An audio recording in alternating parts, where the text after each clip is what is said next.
Ciao amici, and welcome back to Experience Italy with Friends. Today's episode is about our favorite topic and a key reason we're moving to Italy, the food, and more specifically, eating in Italy. Food and the sharing of food with family and friends is the foundation of Italian culture. It's truly their love language.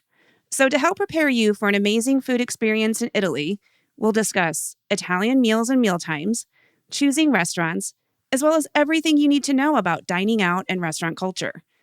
Let's get started. Andiamo!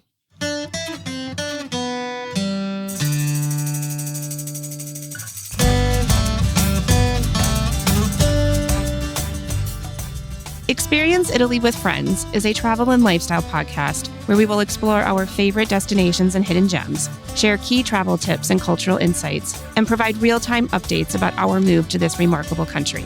Join me, Tanya Razzo, an Italian travel expert and founder of Amici Vacations, and my Italian husband and producer, Davide Razzo, on a journey that is sure to inspire you and prepare you to create immersive and authentic experiences of your own in the beautiful country of Italy.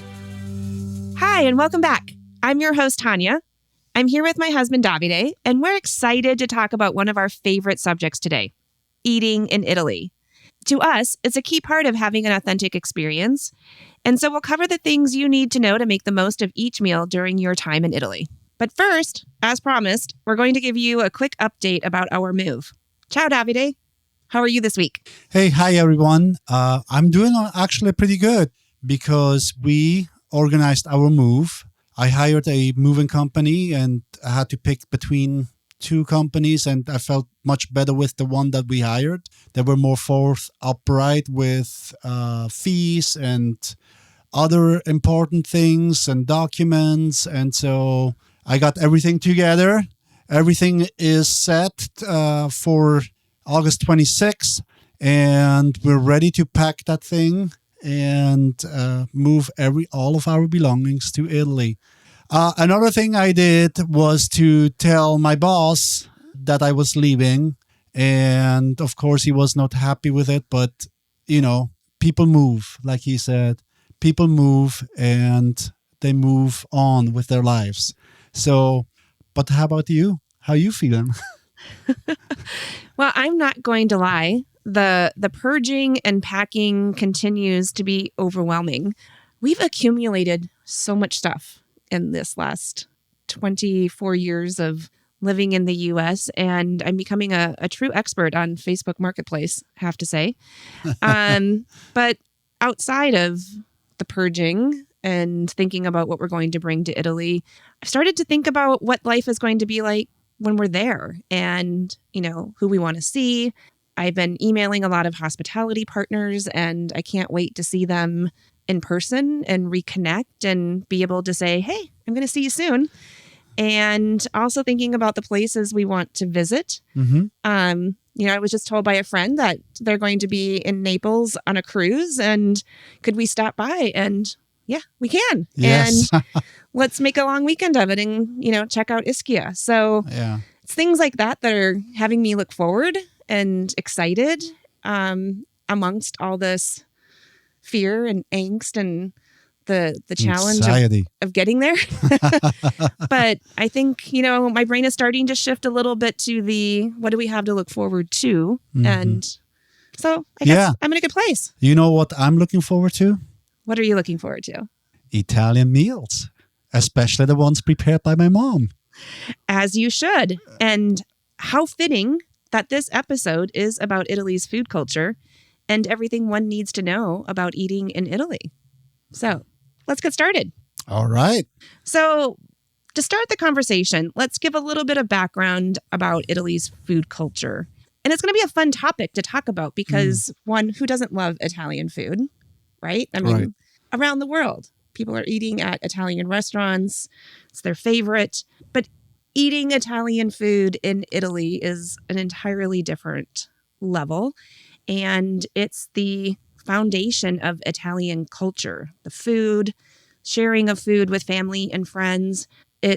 I would say it's their love language. Mm-hmm. And it's very important to Italians. They take their food and their meals very seriously. And a lot of time and energy goes into food preparation, and I would say equally important into food consumption, that neither is rushed. It's to be savored. And Right. Italians take their time with what are we going to eat, having all the right food, getting everybody together, and enjoying that meal. Yeah. Anything to add to that? Yeah. Well, I think you want to tell a story about your first experience, right? I do. And it was really, pivotal, I guess, in my understanding of both Italian culture in general and just Italian food culture. But Davide, you and I were dating, 2-3 months by this point. And, typically around this time frame, one is bringing your boyfriend or girlfriend to meet the family. So you invited me over for Sunday lunch, and I was very excited to meet your family. I was also quite nervous to be in a home where, they didn't speak English and it was going to be Italian. And again, we're in Switzerland. So I was just getting, somewhat used to hearing, Swiss German. And now I'm going to go to my boyfriend's parents' home for lunch and speaking Italian. And I was super excited for the meal because Davide, you had been telling me what a great cook your mom is. And again, I Italian food by an authentic Italian. So very excited. And I knew the food was going to be great, but other than that, I had no idea what I was in for. And I just want to, talk you through the meal a little bit. That first, Maria, his mother, brings out all of these antipasti, the appetizers. And it's a lot of like cut meats and cheeses and olives and fried potato croquettes. And it was delicious. I mean, that in itself could have been a meal. Nice start. Yes, very nice start. And then came the lasagna, like a big piece of lasagna. And I was excited. I was like, oh, wow. Okay, this is going to be good. And there was no twisting my arm to finish it all. I mean, I was going to earn some points. Then his mom brings out more food and my eyes get really, really big. Like, what's going on? Wasn't the lasagna the main course? And I look at Davide and you're laughing at me. Yeah. I mean, what was I going to do? Meat, potatoes, vegetables, like all this food was coming. And then salad. And I'm like, why is there salad at the end of the meal? And gosh, thank God, dessert, tiramisu, came a little bit later when we had coffee. But like overall, I had never eaten so much food in my life. And it was amazing, but it was a lot of food and I didn't know what to do. I knew it would be offensive if I didn't eat. And so as a good trooper, I filled and refilled again and again my stomach. But, I was annoyed Davide had not warned me about this, what I was in for. And I left like being almost literally sick. I remember we went back to your apartment afterwards and you laid down on the couch and says, please do not touch me. No, I literally thought like if you had even like just poked my arm, like I would explode like a balloon. So it was an amazing experience overall. I mean, the family, your brothers, everybody was there and your mom had put in a ton of effort into this meal and it was delicious. But I had to learn to pace yourself and to expect that there is going to be a lot of food as part of these meals. So a very great introduction to Italian food culture. But let's dive into some more specifics and begin our discussion today with Italy's meals and mealtimes. They're, very similar in a way to what we have in the US here, but also, somewhat different. So let's talk through each of the meals and highlight those, what to expect. First, breakfast. Davide, how is that called? La colazione. So this is your first meal of the day. It's eaten between 8 and 11 o'clock. And it's usually very light and sweet. A coffee and perhaps a small pastry, right? Yep. Italians never really have salty or savory food at the beginning of the day. And it's not their custom to have bacon and eggs. So no, not at all. And, while many will make an espresso or a coffee at home, and It's also very common for them to stop by a neighborhood bar, right? Yeah. So some people take the occasion to socialize first thing in the morning. They go to the bar, get a coffee, say hi to the neighbors or to their friends at the home bar. So, and normally a coffee or a cappuccino with a cornetto, it will cost you 2 to 3 euros. A little bit different than Starbucks, right? Definitely. And much better, I have to say, to start that morning with a chocolate croissant, my favorite. Yes. But if you're staying at a hotel, a continental buffet is likely what is going to be offered. And one, they know that's what's expected from non-Italians is to have that bigger breakfast. But I think also for people like Italians traveling across Italy, it's a bit of a treat to have this, large spread of pastries and fruit and yogurt and cereals and bread. You'll have some scrambled eggs, some hard-boiled eggs. So a pretty typical, I guess, breakfast of what you would find, I would say, across Europe. And, I find it hard to resist, but sometimes I do skip out because I love to go and have that vibe at the bar. But also I want to save room for later because we're going to be eating throughout the day. But we do take advantage of it on days that we want a big breakfast. Maybe we're going to go hiking for the day or out on a boat, and it's better to fill up in the morning. Mm-hmm. There's the debate about the cappuccino. And I just want to say that because it is very important. Please do not have cappuccino after noon. Have your cappuccino just with your breakfast, and that's it. In Italy, even like milk after noon, it's a big no-no. You can have maybe a cafe macchiato with a little bit of milk in there every now and then, but don't ask for a cappuccino either with your meal at lunch or after lunch. So, having said that, though, yeah, I have ordered cappuccini after dinner. Faux pas. And you can order it. It's your vacation, but you're going to be laughed at. So just expect it. Yes. Okay. We warned you. Lunch. Il pranzo. Yes. Thank you for moving us forward. And yes, lunch is served between about 12:30 and 3 o'clock. And you can either have a lighter, more casual lunch of pizza, panini, takeaway food. And we'll talk about those restaurants here in a bit. Or you could have a larger full course meal at a restaurant of, your typical pasta and your entree, etc. And I would say many Italians prefer lunch to be the bigger meal of the day. One, they either skipped or had a light breakfast, as we just talked about. And two, they view it as healthier to eat more in the middle of the day than, perhaps later in the evening and late at night, as we'll talk about. Personally, I like a couple of things about that option of having a bigger meal at lunch while we're traveling. Right. You can take time at lunch to enjoy a fun location, sit outside, maybe in a piazza or by the water, and you're people watching and enjoying the views. So why not have a long leisurely meal? And, dinners are, as I will mention, later in the evening. And so I like to have that big meal at lunch and not have to stay out as late to get a full traditional meal, because I want to have the experience of a full meal, but sometimes doing that late at night doesn't kind of work well with the schedule. Yeah, remember when we stayed with my parents for a couple months, and the big meal was lunch and not dinner, and which in a way it was great because it is healthier to have that during the day and not at night. But on the other hand, it was taking like an hour and a half to 2 hours. We are not used, right? It's like we are used to eat our lunch at our desks for like 15, 20 minutes and be done with it and then go back to work. But vacation's a little different. Vacation's a little bit different though. So enjoy that lunch if you have time in your day to do so.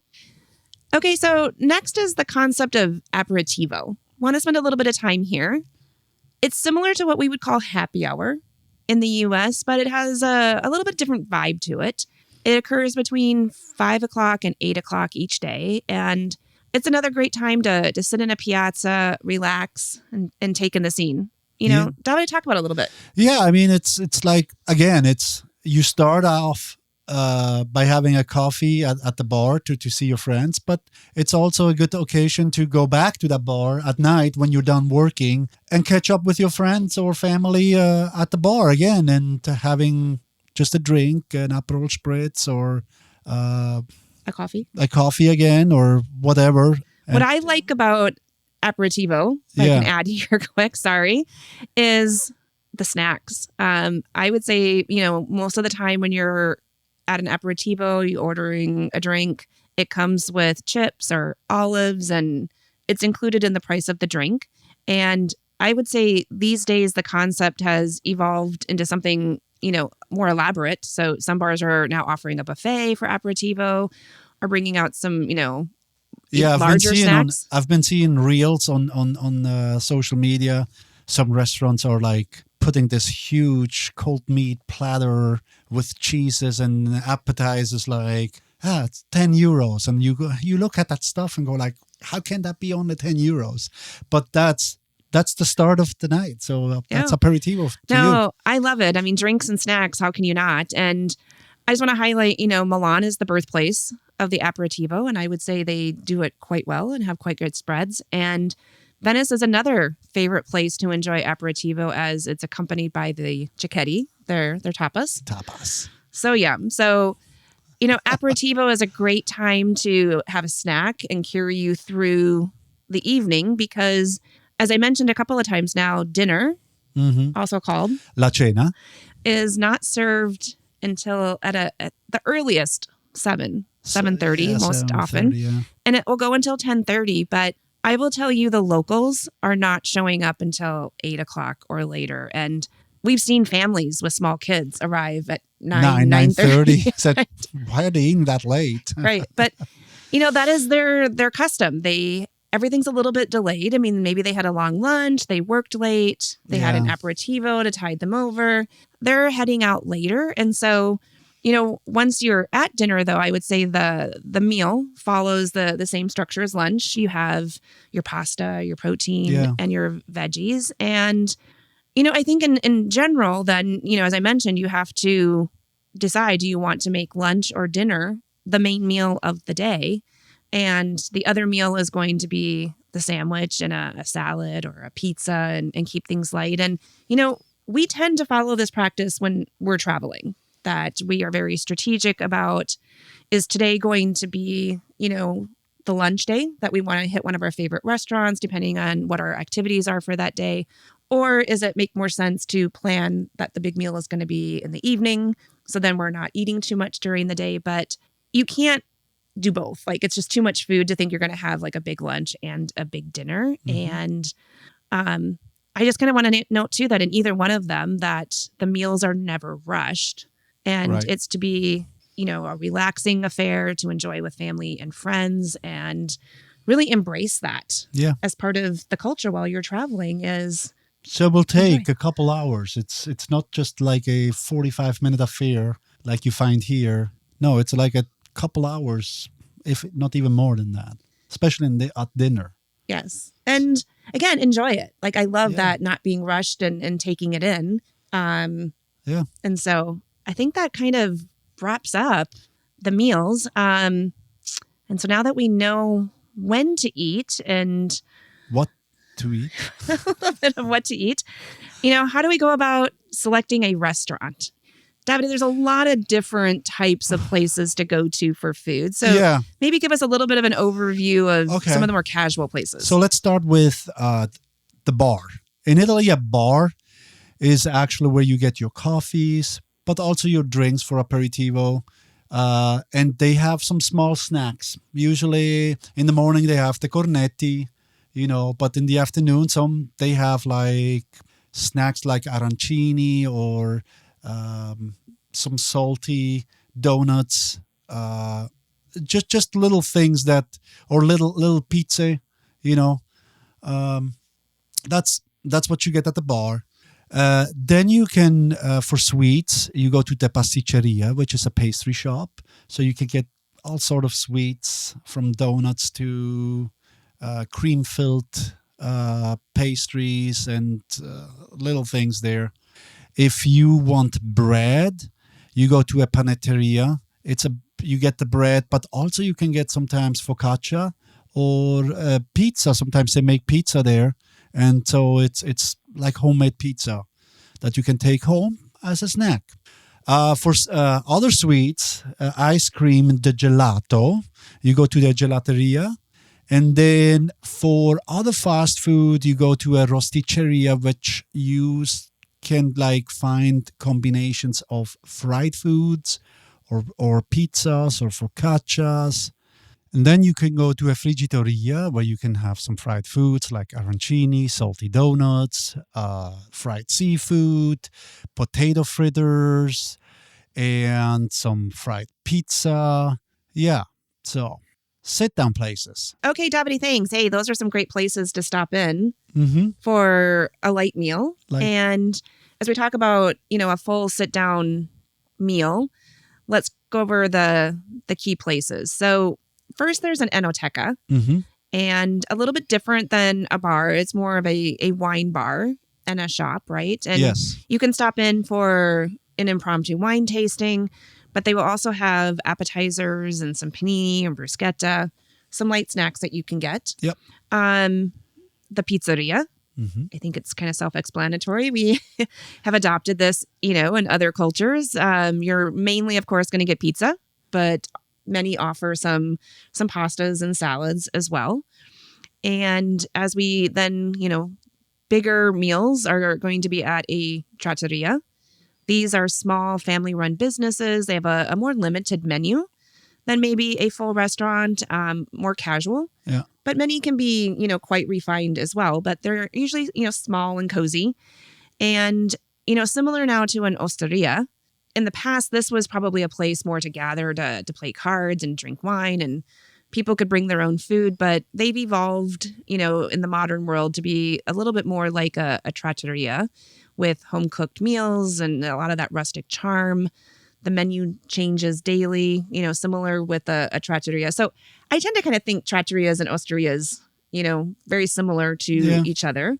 And, finally, we have the ristorante. It's more formal. It's typically going to have like your linen tablecloths, better china, and a professional wait staff. But I mean, again, there's always different degrees of, I would say, elegant and fancy. But a restaurant is going to be at least a little bit more of more formal. A little more formal. Yeah. And, the last place that I want to mention for a great meal experience is an agriturismo or at a winery. Yeah. And we've recently, in our visits to Tuscany, have booked lunches at an agriturismo or a winery. And what we're finding, or what we learned, is that in place of the Sunday lunch at home, that a lot of, mothers today are busy and don't have the time to do the full meal. They're still wanting the custom of having that family lunch. And so these are great casual places to bring the entire family. Mm-hmm. And I really loved that experience of having that Sunday lunch at a restaurant, but surrounded by other families and children. We were sitting with people that we didn't know, but I felt like, hey, this is our extended family today. And it was nice to see like kids in between meals going to the playground and then coming back for the next course. And it was like so nice to see, and so it's so relaxing, and just people just chat. And I felt like I was, again, like you said, invited to a family meal. Yeah. And other cousins were sitting at the neighboring tables, and it was lovely. So I kind of want to mention as a food experience to think about agriturismos and wineries. So continuing, we've talked, food obviously is important to us, and we are foodies and we're a bit snobbish when it comes to food. So how do you go about picking a restaurant, while you are in Italy to make sure you've got that great experience? And when we're traveling and exploring a new place, like we want first good, authentic food. Yes. Right? Yes. But as a tourist, it's also, I'm looking for a great environment. The views, I want great energy, I want a location. So it needs to be an overall experience that you're combining food with a place that you're not used to. And And sometimes it's difficult to get both quality and ambiance. So you need to decide what's more important to you. But, what should we be avoiding as tourists in Italy, Davide? Well, in general, tourist traps, right? What is a tourist trap? I consider a tourist trap is a restaurant or a location where they try to lure you in. Like, hey, come into my restaurant, blah, blah, blah. You can get the carbonara here, blah, blah, blah. Or they display the food with pictures to kind of to communicate, look at this food that we are doing. And to me, that is like restaurants that are tailored to people that don't speak the language, don't understand the difference between a good carbonara and a bad carbonara. And so I'm probably more trying to rush you in and out. Yeah, and that's the other thing. They're trying to like what we have used in the US. It's just to sit down, eat, and get out kind of thing. And so, however, I think you'll find those tourist traps all around tourist attractions. Yep. Like in Rome. But there's an exception, right, Tanya? Well, there is. And, I just want to kind of add on to what you're saying is that, as a rule of thumb, you want to avoid places next to tourist attractions, or they're at high risk of, having some tourist traps. But, I guess in general, if you know that if you're going to find a place near the famous attractions, one, they're going to be a little bit more expensive. Mm-hmm. Two, they may not be great quality, as you've mentioned. And they're going to be filled with other tourists. But having said all that, sometimes an overpriced drink and snacks, such as like staring at the Pantheon in Rome, is worth it. So I don't want to say you can't find great restaurants by tourist attractions. I think you have to, one, be leery of a tourist trap, or adjust your expectations that you're going to maybe overpay for average food, but you're getting rewarded with the energy and the views and the vibe. We sat down at Il Campo in Siena. I mean, those restaurants, are they really great quality? No. But you know what? Sitting there with some tagliatelle or something to just eat and enjoy the view. Nothing better. Totally priceless. Yes. So it's worth it. So be cautious, I think, is the big thing that we want to equip you with, is be knowledgeable of tourist traps, but sometimes compromise your expectations to take in the environment. I tend to do a lot of research about restaurants, and I do find a lot of good suggestions from bloggers and influencers, but I want to point out that a key resource is always a local. And a reason I like to go on a lot of private tours on the first day, that we're visiting a destination, is so that I can ask the guide for some recommendations. And they've been the best source, and they've never steered me wrong. But there again, something that you should understand about asking then a local for advice, Davide. So, like, typically Italians do not eat out like we do here in the US. If they do, they go for a special occasion at a restaurant, for example, a birthday or a baptism, or, and then they pick something that they know it's really good, right? Or they do, usually, especially at night when they go out, they're going into a pizzeria. That's why there's thousands of pizzerias in Italy, because it's what they, it's light again, and it's something that they appreciate it mostly, because pizza, everyone is making pizza at home, but you can eat really good pizza at a really good pizzeria. So, and also, they're a little bit more cost conscious, I have to point out, right? As a local, you're not eating out as much. They don't want to spend as much money as maybe you do when you're on vacation. Yeah, exactly. So that's why pizzerias, it's cheaper than like a full sit-down restaurant. So, yep. Yeah. But I guess in general, I want to sum up the section again, just to reiterate that finding a great restaurant and choosing a restaurant for your time in Italy, really balance the quality and the ambience that you're looking for. And if I have to pick, I sometimes err on the side of ambience. And a great example of this recently, I was chatting with a client, and there's this great restaurant in Sorrento. It gets a lot of social media hype due to the fact that it has like this large terrace under a lemon grove. Yeah. It's beautiful. It's lovely. And if you look at the reviews for said restaurant, they're mixed. Some people love it. Others hate it. Most agree that the ambiance is beautiful, but they complain about the average food or the high prices, or maybe they had an experience with a bad waiter. Mm-hmm. But, personally, I think enjoying a drink or a meal under a lemon grove is delightful and something that I can't do in Minnesota. So I think it's worth risking the average food and higher prices for that experience. So, maybe a good course of action in these types of scenarios is to go with, for a lighter meal and just not have huge expectations. I think that's always the key to avoiding disappointment, is to lower your expectations.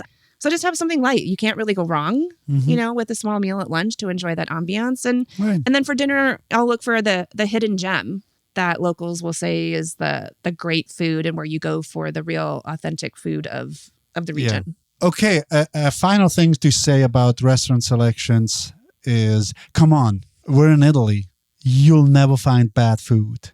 You'll find maybe good food or amazing food or whatever it's in between, right? Completely agree. So, but I want to talk to you about another thing that some clients debate, or people that we know, is about reservations. Do you need reservations in Italy, or what do you recommend to your clients, Tanya? My general rule of thumb is I recommend reserving at least one meal a day. Again, kind of mentioning the strategic aspect I mentioned a little bit earlier. Is it going to be lunch? Is it going to be dinner? And it assumes that your schedule for the day is fairly planned and you're not in transit or not sure where you're going to be. So as part of your overall plan for the day, again, consider, is it going to be lunch, the main meal, dinner for the main meal? And the reason I recommend reservations are a number of factors. First, eating at a good restaurant is part of the overall travel experience. And it's very important to me, as I mentioned before. Right. I don't want to risk, an okay meal when I'm looking for amazing. Yeah. Next, I don't like planning while I'm on vacation. I'm a travel planner, but I find it stressful and a time waster to do so on the fly. I want to enjoy the vacation, right? I want to be enjoying my time, not thinking about where I want to go next to continue enjoying my time. And I get frustrated when I'm hangry, as you've had to experience. And I want to go into a restaurant. I see that it's hopping. It's great. It's obviously popular. The food looks great. And they're like, sorry, you can't get in. And there's nothing more disappointing or frustrating to me. And I think one also needs to understand, as we talked about restaurants, that restaurants are smaller in Italy. They're very cozy. They're in older buildings.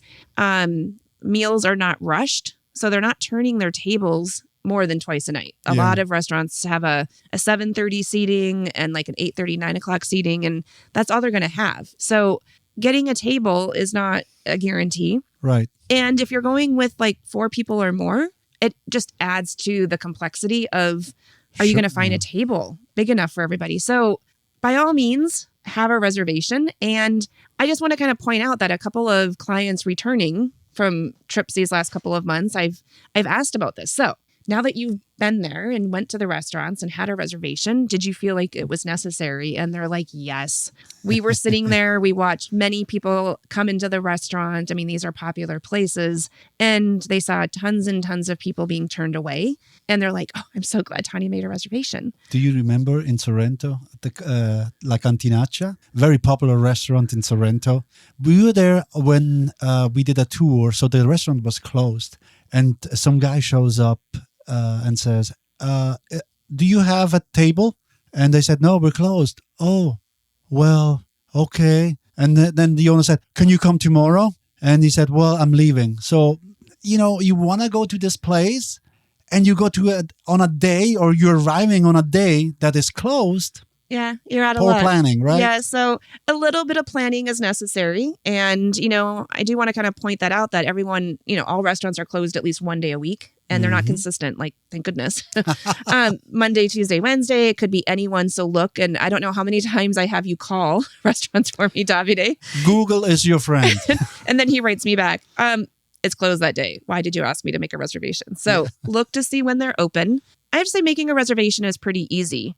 For the most part, you can reserve online. Things are easier today than they were years ago. Many restaurants also, you can text them through WhatsApp and make a reservation. You can stop by in the morning, even if it's the day or two before or that day of, or old school, pick up the phone and call. And most do speak English, so want to appease your mind of that. Alternatively, Tanya, what we've done too is we did not have reservations and we saw a place. Oh, this looks really good. Let's go and see if they have a table for us. And we will go in and if they say, no, we don't have any room yet, but maybe it gets available in a little bit. So what would we do? We would just, can we hang out? Can we just have a glass of wine? And they say, oh yeah. And so we would wait and just enjoy what was going on in the restaurant and kind of looking forward to the meal that way. And sometimes when you wait around, they kind of expedite, or they find all of a sudden they find a table in the kitchen or somewhere. You guys can come sit here. Kind of. Or probably what's more likely is happening is many people don't show up for their reservation. And I want to caution that if you are not going to show up for reservation, and, also a couple of points here, actually. First, it's easier to make a reservation and cancel it if you need to than not having a reservation. So, but if you are going to cancel, be courteous and do so. And it is starting to create issues, I would say, for other travelers, the no-shows, because more and more I'm getting requirements from restaurants to either put down a credit card as a guarantee or just most recently a deposit. A deposit of 100 euros? Well, in total it was, but it was like 15 to 30 euros per person. So I would say reservations are important, but then also respect it and cancel if you need to, or be also prepared to have to put down your credit card as a guarantee that you're going to show up or, incur a bit of a cost for that. Yeah. Okay. We've picked a restaurant. We have a reservation.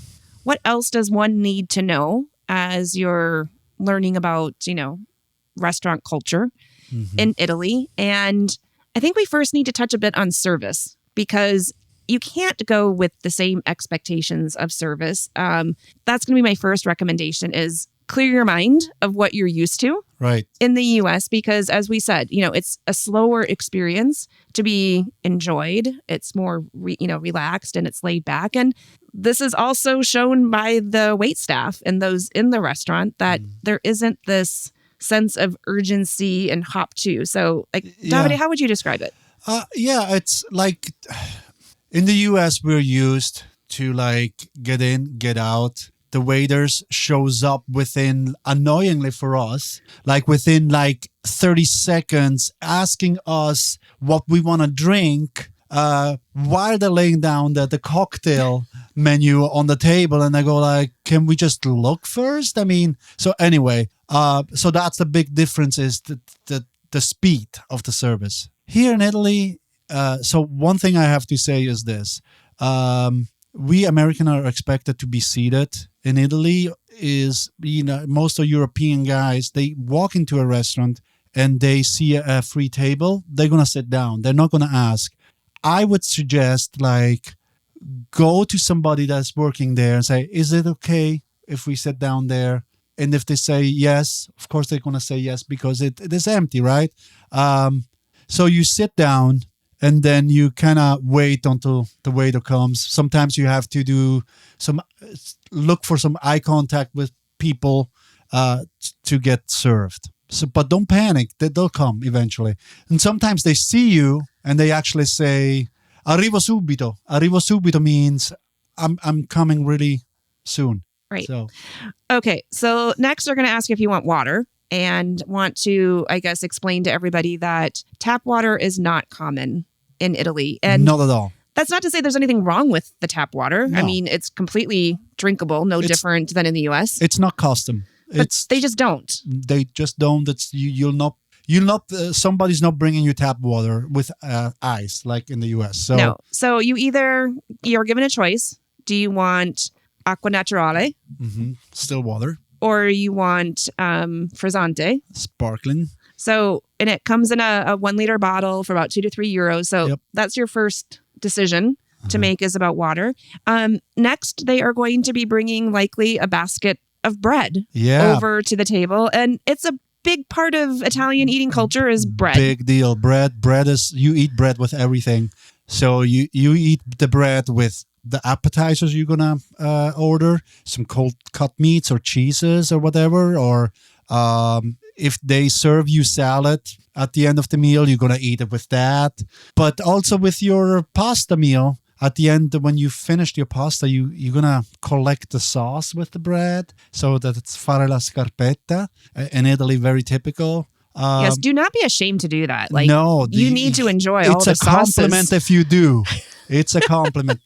Trust me. I love it. So I saved the bread just for that reason, to sop up all the remaining tomato sauces and lovely sauces. So the bread comes, if you order or not, it comes and they're going to charge you for it. But the bread is part of the coperto, which you will find on your bill. It says coperto per person. And usually it's between 1 to 4 euros.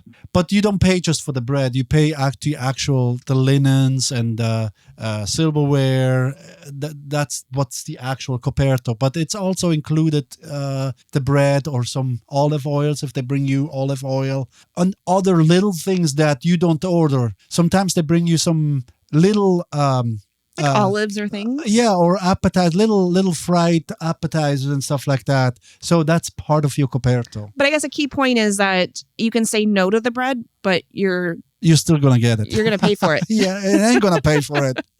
So if you don't want the bread, just leave it in the basket or leave it in the bag. Sometimes they bring it in a paper bag, right? So just leave it there. Do not open it. Okay, so we've got our water. We have likely bread on the table. Mm-hmm. And we're going to go through next the ordering process. And we started off with my story of having lunch at Davide's parents' place. But let's go through it in a little bit more detail of the Italian menu structure to help you with the ordering process. So first is the antipasti. And these are going to be your light starters, your cured meats and olives, the bruschetta, crostini, the appetizers, as we would say in the U.S. We then move on to the primo piatto, the first course, I guess translated as really the first plate.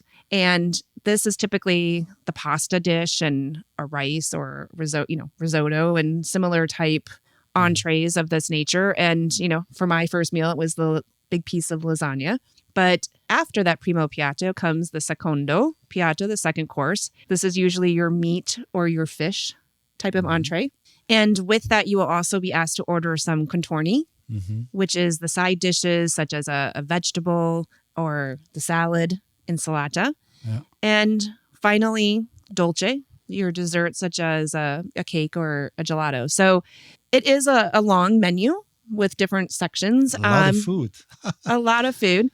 But I would say we enjoy ordering something from each part of the menu, but you're not obligated to do so.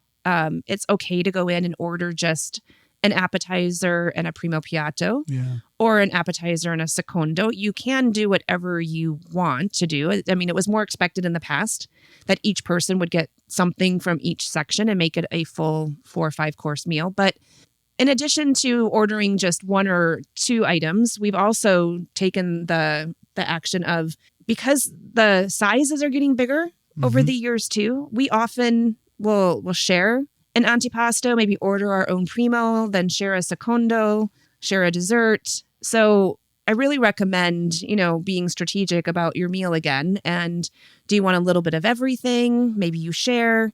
If you want a lighter meal, just order an appetizer or, one of the entrees. And it's not as common to go in and just order appetizers, I would say, right? But you can just order parts of the menu and it's completely okay. Like, anything you would add, Davide? Yeah, actually something that just came in my mind now. And it's actual, sometimes here in the US, we go into a restaurant and we see something on the menu and then start to alter the dish that we want to order, right? I don't want a tomato sauce with it. I just want like this sauce or whatever.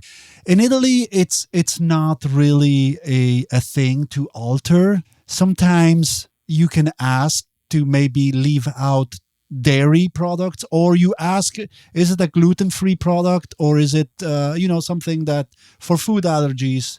Yes, I would say, I want to add to that lately I feel like in the last couple of years that we've been going there, more and more people are asking about food allergies or intolerances. And I would say across Italy, there are more and more things being highlighted as gluten-free. Yeah. So for those out there with any intolerances, know that that's going to be accommodated. They try to accommodate you, but do not try to alter the dish completely. That's what I'm trying to say. No substitutions. So, no. Then the other thing, what I want to talk about is paying the bill and tipping. Okay, so tipping is a very big debate. And I just called my brother that lives in Italy and my cousin who is still in the industry. He was a waiter for over 40 years.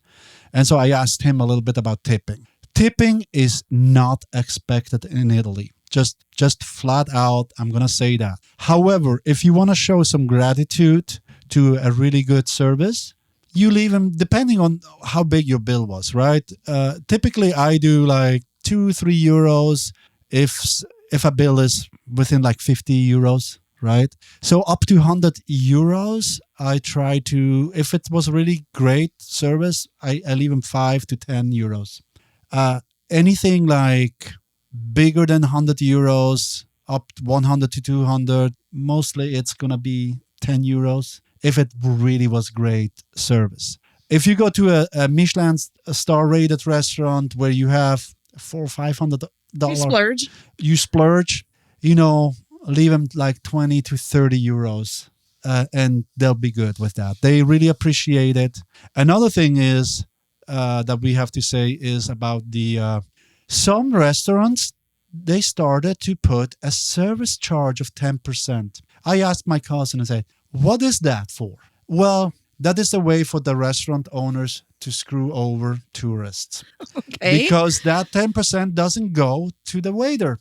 So if you sit down at a restaurant and don't see anything on the menu that they will add a 10% service charge, don't pay it. I mean, well, that's good to know. And I guess I want to kind of just reiterate and summarize a little bit of what you've been saying here is in Italy, just in general, tipping is viewed as a gratuity, where in the U.S. it is part of the cost of going out to eat. It's part of what the servers are getting paid. And we've rated.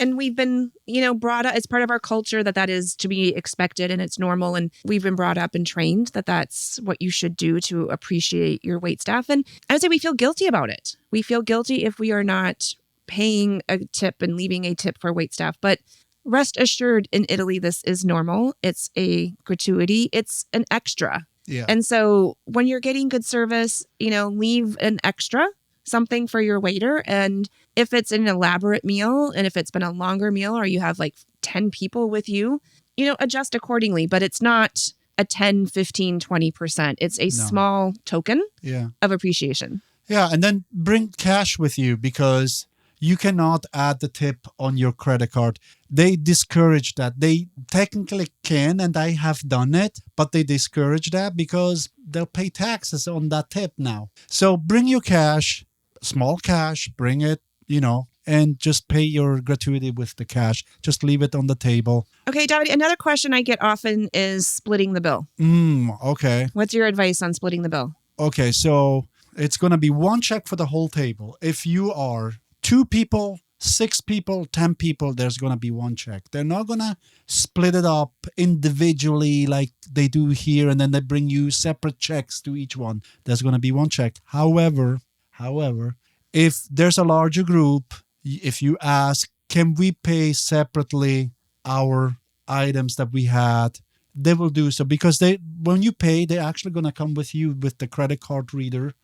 Not like in the US, they take your card and bring it in the back and do their payments there. They bring the reader to you at the table. So you say, I had this. The waiter is just going to cross out those items on the big check. So that's how he's going to keep track of that. So does that answer your question about It does, but bill? I think also what we've discussed is while you can do it, it's not something that they love doing. I mean, I think similarly in the US, sometimes they're like, do we have to? So to reduce time, to maybe reduce any stress, what we've done when we've traveled with other couples and groups is to just agree that we take turns paying. And Yeah. so they pay one night, we pay the next night, the other couple pays the next night. And there's an amazing app out there called Splitwise that we enter everything in. And if you haven't done things perfectly, split in the trade-off, it tells you who owes who at the end of the trip.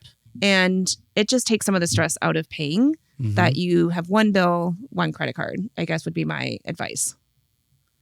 Okay, so we've made it through the entire meal. Are you hungry? I am actually. And it's 1 p.m. currently. So, okay, so let's wrap it up. We talked about the Italian eating culture.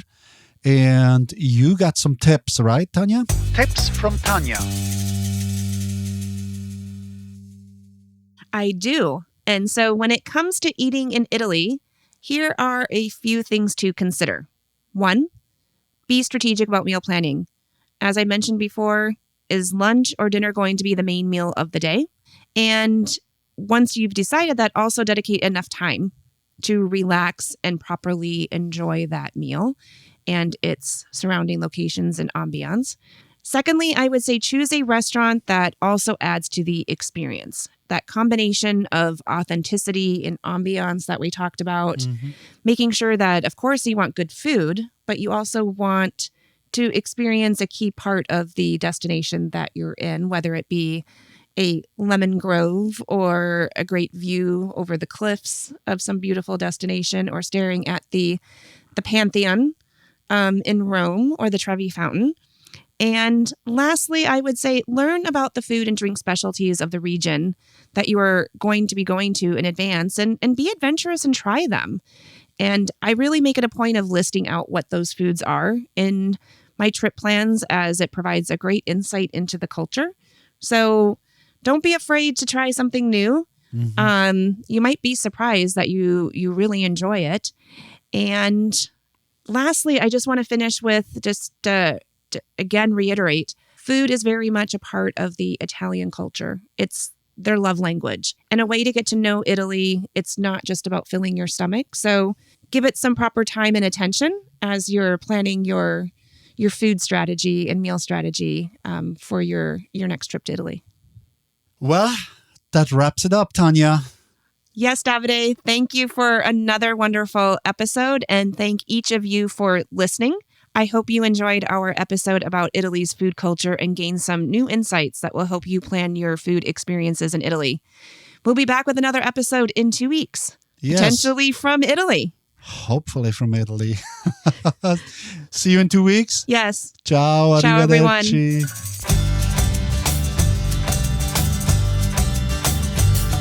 We hope you've enjoyed Experience Italy with Friends.